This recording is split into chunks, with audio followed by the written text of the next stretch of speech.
Gaaffii xiqqoo siin qabaa dhageessaa lataa kiyya. Yesuus nama moo waaqa na nyaati mataa kiyya. Osoo waaqayyoon ta'e seexanni fuudhee qora. Waaqni saalli isaa dhiiraa akkuma keessan hora. Kanarraa ni deebinaa kun ni geessa shirkii. Suuraallee kahee ture Yesuus kun qabaa silkii. Naan galle dubbiin keessan gadi buusee ol baasee waaqayyoon suuraa argee eenyutu suuraa kaase.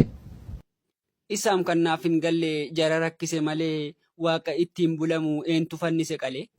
Waaqni kayyoo diinatiin takaalamee kufama. Kan boru firdiif eegan namaan itti tufama. Mormii tokkollee hin qabu kuni mul'ataa sirrii. Uuma samaa ibdachii lakki hin dandeessu shirrii. Waaqni waaqummaan isaa Yahuudotaan nyaatama. Kan nama baatu isaa waaqni kirriin baatama. Waaqni diinaan gubamnaan akkam ture gumni isaa. Lataa koo ati argitee nagaa ture qubni isaa. Abbaaf ilmi wal keessaa gooftummaa walii hirti. Eega cubbuu laayixanii haati hoo'ees jirti.